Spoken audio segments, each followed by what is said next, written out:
Albert Einstein once said, everybody's a genius. But if you judge a fish by its ability to climb a tree, it will live its whole life believing that it is stupid. Ladies and gentlemen of the jury, today on trial we have modern day schooling. Glad you could come. Not only does he make fish climb trees, but also makes them climb down and do a 10-mile run. Tell me, school, are you proud of the things you've done? Turning millions of people into robots, do you find that fun? Do you realize how many kids relate to that fish? Swimming upstream in class, never finding their gifts, thinking they are stupid, believing they are useless? Well, the time has come, no more excuses. I call school to the stand and accuse him of killing creativity, individuality, and being intellectually abusive. He's an ancient institution that has outlived his usage. So, Your Honor, this concludes my opening statement, and if I may present the evidence of my case, I will prove it. Proceed. Exhibit A. Here's a modern day phone. Recognize it? Here's a phone from 150 years ago. Big difference, right? Stay with me. Here's a car from today, and here's a car from 150 years ago. Big difference, right? Well, get this. Here's a classroom of today, and here's a class we used 150 years ago. Now, ain't that a shame? In literally more than a century, nothing has changed. Yet you claim to prepare students for the future? But with evidence like that, I must ask, do you prepare students for the future or the past? I did a background check on you and let the record show that you were made to train people to work in factories, which explains why you put students in straight rows, nice and neat, tell them sit still, raise your hand if you want to speak, give them a short break to eat, and for 8 hours a day, tell them what to think. Oh, and make them compete to get an A letter which determines product quality, hence grade A of meat. I get it. Back then, times were different. We all have a past. I myself am no Gandhi. But today, we don't need to make robot zombies. The world has progressed. And now we need people who think creatively, innovatively, critically, independently, with the ability to connect. See, every scientist will tell you that no two brains are the same.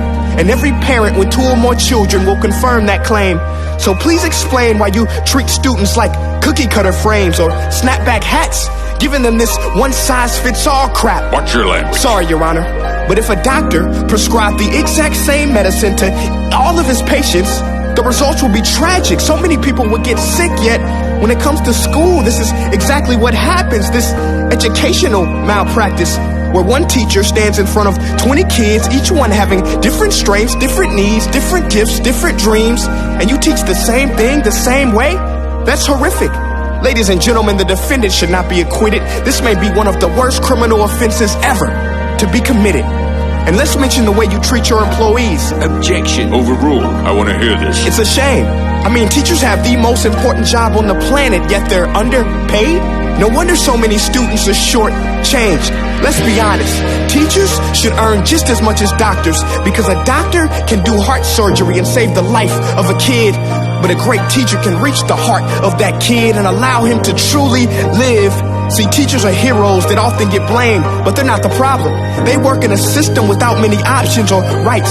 Curriculums are created by policymakers, most of which have never taught a day in their life.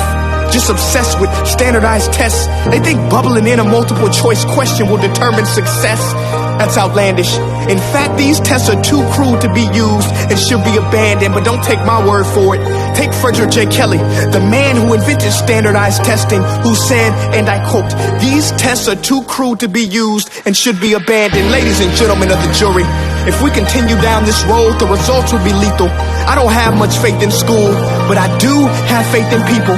And if we can customize healthcare, cars, and Facebook pages, then it is our duty to do the same for education, to upgrade it, change it, do away with school spirit, because that's useless. Unless we're working to bring the spirit out of each and every student, that should be our task. No more Common Core. Instead, let's reach the core of every heart in every class. Sure, math is important, but no more than art or dance. Let's give every gift an equal chance. I know this sounds like a dream, but countries like Finland are doing impressive things. They have shorter school days. Teachers make a decent wage. Homework is non-existent, and they focus on collaboration instead of competition. But here's the kicker, boys and girls. Their educational system outperforms every other country in the world. Other places like Singapore are succeeding rapidly. Schools like Montessori, programs like Khan Academy, there is no single solution. But let's get moving, because while students may be 20% of our population, they are 100% of our future. So let's attend to their dreams, and there's no telling what we can achieve. This is a world in which I believe, a world where fish are no longer forced to climb trees. I'll rest my case.